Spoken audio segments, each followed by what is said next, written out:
Hello everyone, welcome to the penultimate 2025 edition of the Purple Penny weekly videos. My name's Mark.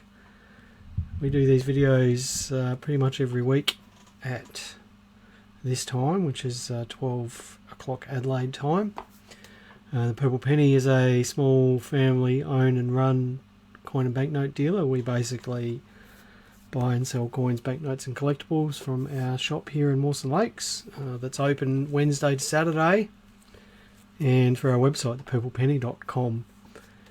We're also authorised dealers for the Royal Australian Mint, and when they have a new release and they decide to share some of that product with us, sometimes we have some of that available for sale here in the shop, sometimes on our website. So we've been here for coming up to 7 years now, doing these videos for most of that time. Every week I try to have a topic of the week and try to cover some news. This week I couldn't be jack doing the news, so there's no news this week other than the fact that we have set our Christmas trading times. So with our past experience for opening on Christmas Eve, which is largely fruitless, we've decided that our last day in the shop will be Saturday the 20th of December, so we'll be closed from the 21st of December till the first full week in... No, that is incorrect. That is incorrect. My sign is incorrect. We are reopening on a Wednesday, not a Thursday, so that sign is incorrect. That also means the signs that are printed out in the shop that have been stuck up on the walls are incorrect as well. Go me.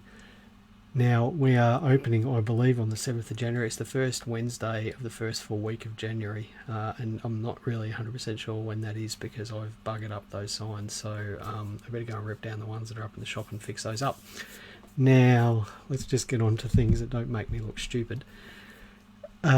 Credit to today's video must go to Andrew Crellin. Andrew Crellin is the owner of Sterling and Currency. They're a coin dealer in Western Australia. They've got an office in Fremantle. Andrew's a very learned gentleman and very prolific with the written word.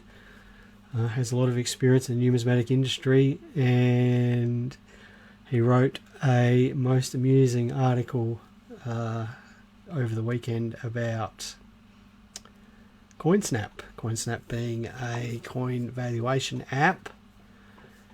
Coin valuation, identification, grading, it does everything, man.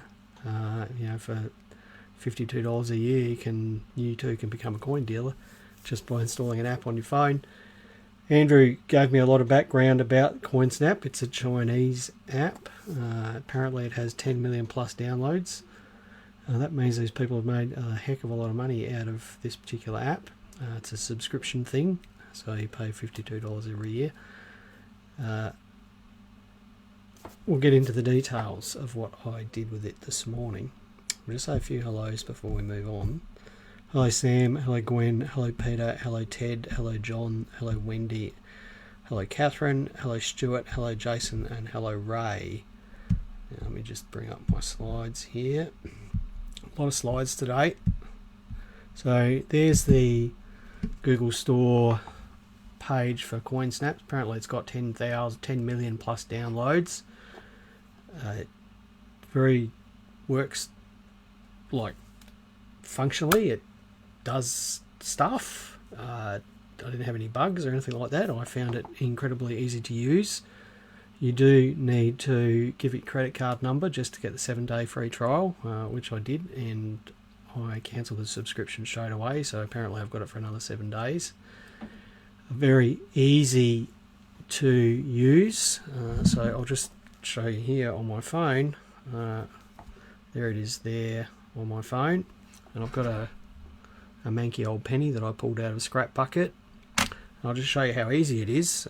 So if I'm using this particular app, I just touch a little photograph thing there, and then I can point it at a coin, and it tells me rather helpfully that I can take a photo. Just press the take photo button, and then I can flip the coin over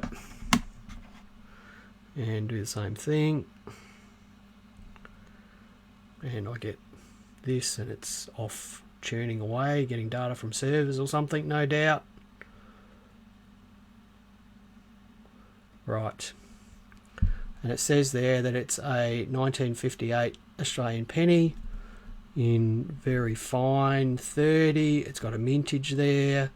It's got a value of $1 to $3. So that's how quickly that thing works. So it's managed to identify that coin correctly, and it's probably undergraded the coin, but I picked out a number of coins for it to work on this morning and just ran through the process and gave it 3 criteria, which was to identify the coin, to grade the coin and assign a value to it. And you've probably heard me talking about these apps before.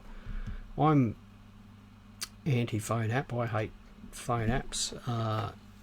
I just find doing actual work on the phone to be painful. It's too small. My fingers are too old and too fat to work the phone properly for proper productivity. So, you know, I'm inherently biased against phone apps. And as a coin dealer, I'm offended at the idea that a $52 app can do what I can do. I'm offended at that idea that people think that's the case. So anyway, what I have said before about apps like this is that they're okay for identifying coins, and this is what I've said before, and you can look back through my videos. I think they're okay at identifying coins, but for grading and valuing, I think they are useless, bordering on dangerous. But in the interest of science, I thought I would give it a go, because I haven't actually used one before. I would give it a go. I picked out 8 random coins. I picked out coins out of the till. I picked out some random slabs and fake and a few other things, just to see how it did. Joe OT, is this Oz app in Australian dollars? Yes, it is. Sam says, if I'm needing coin verification, etc., I prefer to utilise a coin dealer. Well, you know, generally you would go to someone who knows what they're doing, but that's not always everyone's decision. Right, first coin up here was a $2018 coin that I pulled out of the till. CoinSnap managed to identify it as a 2008 Australian dollar coin, so I got the date wrong, so it failed at the identification. It graded it as VF 30 or 20, and I will just say that almost every circulated coin that I showed it decided it was VF 20 or VF 30, so I suspect that it has some sort of default. That's the default grade for things when it's not sure. It just goes, oh, VF 20, VF 30. So no, it didn't grade it properly, and it values it at $13. And of course, a circulated 2018 coin is just worth $1. So first bit of pocket change there. It has failed miserably at that. Now I will just say that the process for capturing the images of the coins and it doing its processing, as I just showed you with that penny before, it's quite quick and it's easy to use. There's no doubt that they've got the user process flowing really well. Next coin that I tried was again another coin out of the till, because in my experience, again, not with using the app, but how people use this app, because we do get people from time to time emailing me a list of coins from CoinSnap. So they've sat there and taken pictures of thousands of coins and then exported a list from CoinSnap and emailed me the list and asked for an offer on their collection. So I thought, well, I'll just do what they do, which is to scan every single coin. So this is a 50-cent coin out of the till, a 2008 50-cent coin. CoinSnap managed to identify this one correctly, and again you can see that the grade has defaulted to that VF20, VF30, and so that's 2 from 2 so far, but it did value it at $1.08 to $1.22. Now I don't know why current currency in well circulated condition would ever be assigned a value higher than face value. Well, no, that's not true. I do know why they do it. It's because if they told you the truth, which is that most coins are only worth face value, then not many people would buy the app. And that's it. At the end of the day, that's why they always overinflate the values for this. And people selling price lists of coins do the same. People that create YouTube content do the same. People that write articles that they load up with Google ads do the same. They overinflate the value of things to keep people engaged with the video, the app, or the article, in the hope that they make some advertising revenue out of it. The motivations are very clear, and unfortunately, when people are getting started, they are sucked into it, and I will explain why at the end. So here we've got a 2015 $2 coin. This one was a bit better. They did identify it correctly, graded it probably okay. You know, again, it's defaulted to that very fine 30. I think it's probably better than that, but you know, it's probably okay. But in this case, you know, the old saying, a stop clock is right twice a day, and if you keep calling everything VF20 or VF30, you are going to be right sometimes. And is it valued correctly? No, of course. It's not worth $2.86 to $2.88. It is worth zero. Well, no, it's worth $2. It has no collector value at all. So that was the experiments with the pocket change. I have had this plastic US cent sitting on my desk for a while, so I was kind of disappointed that it managed to pick this as a copy, but it does have copy written on it, so it's a plastic US cent with copy written on it. It's out of a Play Money report. And it did identify the coin correctly as a US cent. It identified the date and the mint mark correctly, and it did actually read the word copy off of it and said that it was a copy. But it then still went through the process of grading the coin and using lots of technical terms about luster and surfaces and remaining detail and wear. And I will just say there's a reason why this app uses all those terms. There is a reason why, and I will go into that at the end. But of course, it's using all of those terms to grade a plastic coin that has no luster and has no metal. And, you know, it's like you've presented it with someone with a picture of an elephant and they describe a dog to you.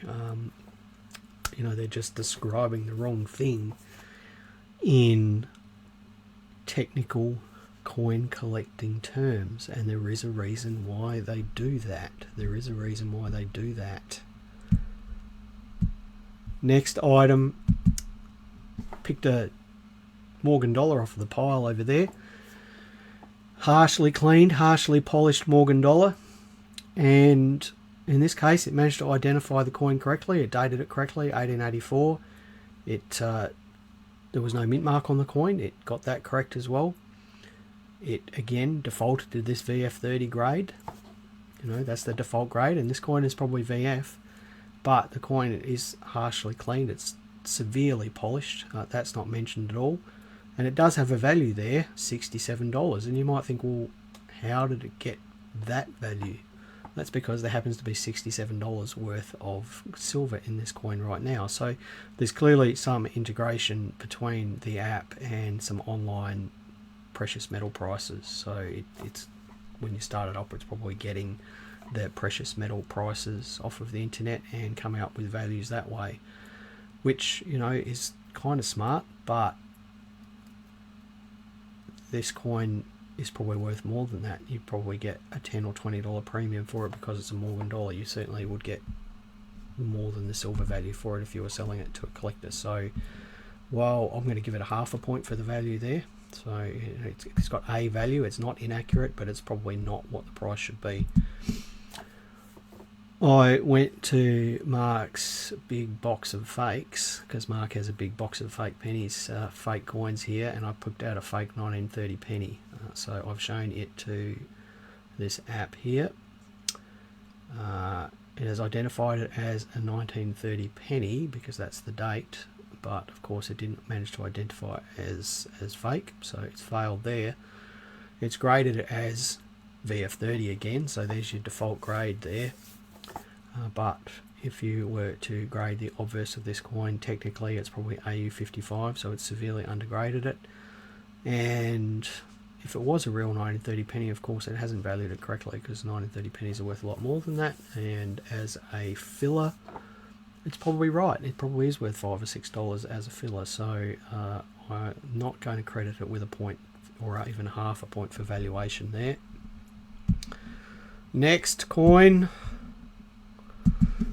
is a real 1930 penny. So this is a 1930 penny in a PCGS slab graded VF30. Now you notice there that the pictures are rotated. I don't know why it does that. It seems to rotate some coins like that. It has managed to identify as a 1930 penny, which it is. It is a genuine 1930 penny. It's managed to grade at MS63, and I can tell you, if I had an MS63 1930 penny in a PCGS slab, I would close this shop and sell it and go home and not come back, because it would be worth a lot of money. The actual coin itself is graded VF30, so it has identified the coin correctly in this case. But of course we've already proven that it can't pick a fake one from a real one, so all it's really using is some image recognition to identify the date on this. Has it graded it correctly? No, it's a VF30 and it's graded at MS63. And has it valued it correctly? No, it's valued at $6, and the actual value of this coin is about $20,000, so it's a fair bit off of the mark on that one. Next coin is a graded 19, and I threw out some pretty terrible images here, but it did manage to identify the coin properly. A graded 1923 half penny.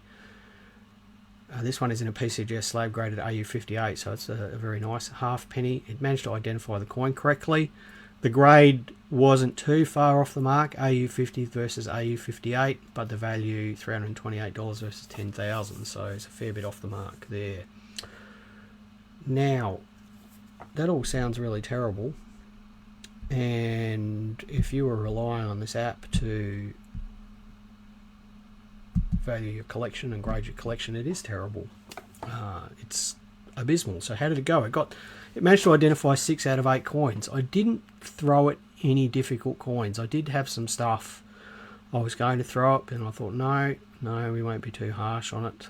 You know, most people are going to use this app to identify and grade coins that are commonly seen, rather than, you know, obscure medieval coins or ancient coins or Arabic coins or Indian coins and things like that. So I wasn't that cruel.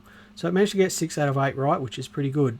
Sounds great, and it is. But, you know, it is the easiest job to do, identify coins.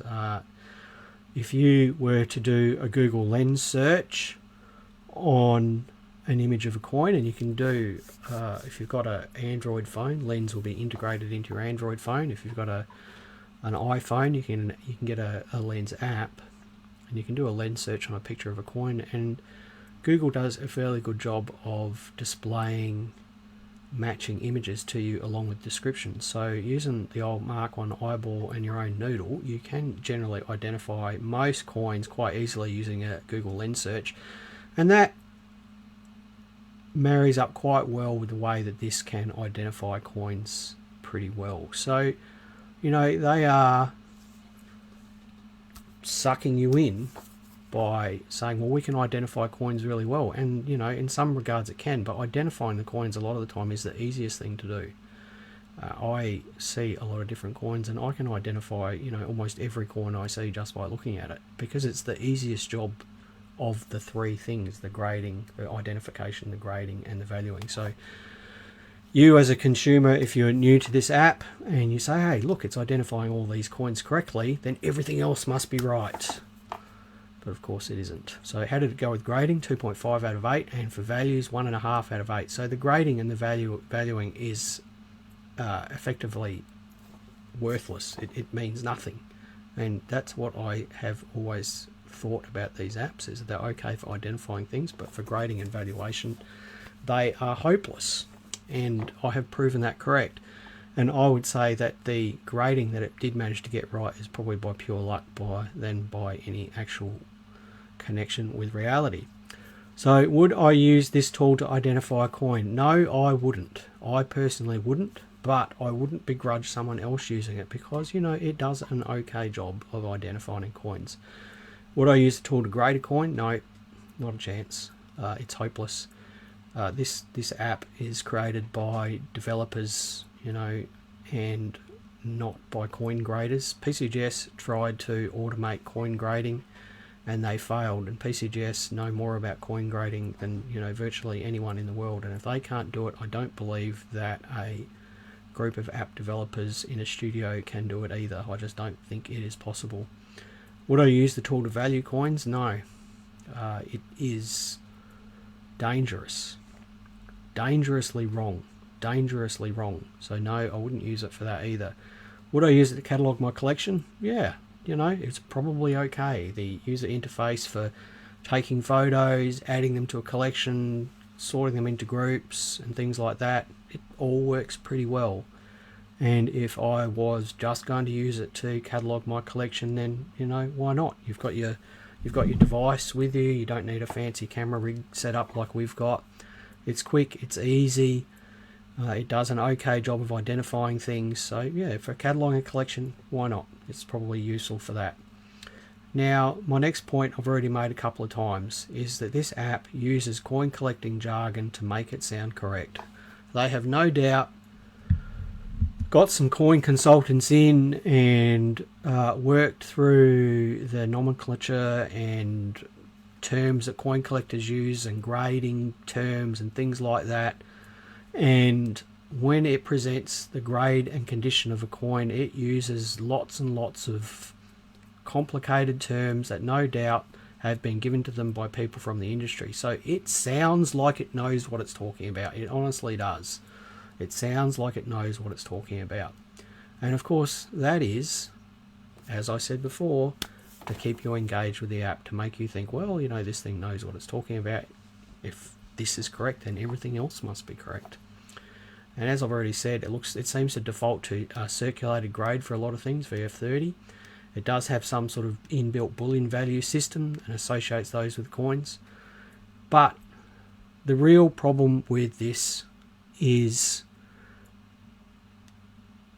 that people believe what it says because, and this is a term I use a fair bit, if you know me, I use this term a fair bit, because it is confidently incorrect. It's incorrect, but God, it sounds like it knows what it's talking about because it's using all the right jargon and all the right lingo. And if you're new to the hobby, you just see all those words, you go, oh, this is good, this knows what it's doing. So, and the trouble is that people will believe what it says. And what I want to finish off today, and I do apologise, this is I'm going to finish off with a graph. I do love a graph, but this is a graph of something called the Dunning-Kruger effect. And the vertical axis there says confidence, so how confident you are in knowledge that you believe you have, and across the bottom is actual knowledge that you have in a particular field.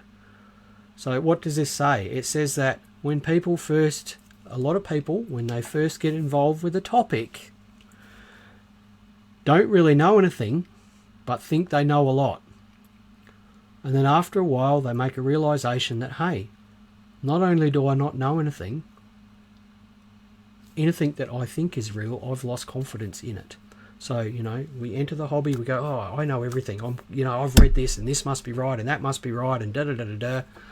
But then after a little while you go, hang on a second, I'm not sure about that. Oh, I'm not sure about that. Oh, I'm not really sure about that. And you think that you know nothing. You realise how complicated the topic is, and you lose confidence in stuff that even is true. But as time goes by, you become more confident in things that you know are true. And you realise it is very complicated, and you realise that some things you know are correct, but then other things are wrong, and you gradually learn as time goes by. And this app is really pitched at those people that are on the left side of that graph, where they think they know everything. It gives them enough information to make them think that they know what they're doing and what they're talking about.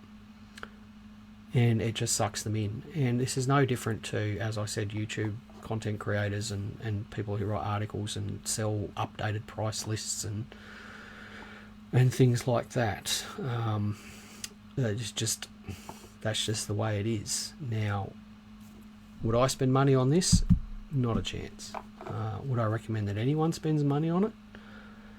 If the collection features are hidden behind the paywall and you want the collection features, then sure, $52 a year, that's not much money. But $52 a year to value and grade a collection, I'm going to swear, I was going to swear, I won't swear. You are urinating your money up against the wall, and that's the best way I can put it. Do not spend money on apps like this if you think it's going to give you an accurate value and grading report of your collection, because it just won't. There you go. That's my now when I trash coin identification and valuation apps, I have some basis for my knowledge. I am now somewhere in the middle of that graph there, rather than being at the left thinking that I know everything. Right, thank you everyone for watching that. Now we'll just say a few more, address some of the comments here and say a few more hellos. Hello Peter, hello Michael. Joe OT says, with enough 1-star reviews, hopefully people will stop using it. It still has 4.4 stars, so it's reasonably well reviewed, and I think the price is low enough that it doesn't scare people off. Alan says, hi Mark, to hear your review on these apps, Alan. Hello Shane. Joe says, you really still need to do your homework. By the time you do that, you don't need the app. Yeah, that's correct. That's absolutely correct. It can be overwhelming when you first start looking at coins, but a lot of information is freely available on the internet, and you can pick it up really quickly, but people don't necessarily want to learn. They want it just fed to them. Mark says, like some of the YouTube people who noodle and get $52 rolls and every one has a coloured coin in the end. Well, they're just doing that to keep you engaged, because of course YouTube content creators make money from the number of viewers and length of engagement. So the longer they can keep you watching, the more money they make out of it. I don't begrudge them, but you've got to take what they say with a grain of salt. Tom, hello.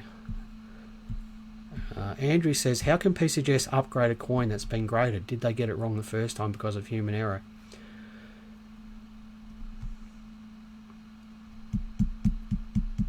Yes, sometimes. Yeah, human error definitely happens. They're not infallible. They are still people over there. And the other thing that sometimes happens is that their grading standards have changed over the years. The other thing that happens is that they are willing to learn. Okay, so PCGS do evolve their grading standards as they learn more about coins of other countries. And I'm not talking about what grade is what, but just in terms of what colour of the metal is natural and the surfaces and things like that. So, for example, Catherine and I were amongst the first people to send over rainbow toned QE2 pennies and half pennies of PCGS, and they knocked them back as artificially toned. And we went through a process with them of explaining what had happened, and they took that on board. They adjusted their grading standards and they started grading things. So they do learn. They accept that they're not infallible. We've had other coins that, for example, we had a graded coronation. It was MS66 and it had wrap damage on it, so they'd missed that, and they paid out on the guarantee for that coin. So but there are mistakes as well.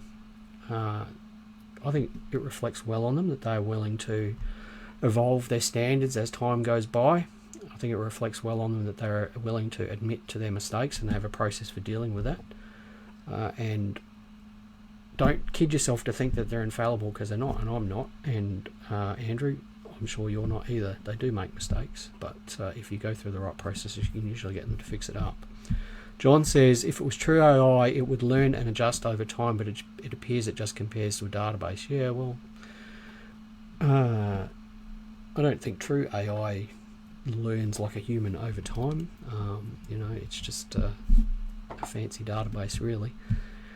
John, hello. Hello, Shane. Catherine's just made a good point. Head over to Sterling Currency. It's called sterlingcurrency.com.au. They're in Western Australia. And Andrew has a really amusing article on his website about these apps. He's a funny guy, Andrew, and he writes really well. He's an easy read, so just jump over there and have a read of that. And David says, I did start a little late, so missed the app name you were discussing. I love the graph. If you want to learn more about the Dunning-Kruger effect and how it applies to coin collecting, Peter Andrews' Coin Magazine, Independent Coin News, has an article from last year or the year before I wrote about the Dunning-Kruger effect and how it applies to collecting coins, and it's not a bad article, even if I do say so myself. And Patrick says, I prefer to go through a book on world coins to identify them rather than use an app. It's half the fun. I agree. Right, so this is the second last episode of these videos this year. Next week will be the last one. If you've got anything you'd like me to talk about, please reach out to me, send me a message, give us a call, whatever it happens to be, and I'll do my best to talk about it. If I don't hear from anyone, then I'll, as always, make it up as I go along. That's it for now. Bye for now, everyone. Happy collecting. Have a great week, and we'll see you sometime next week.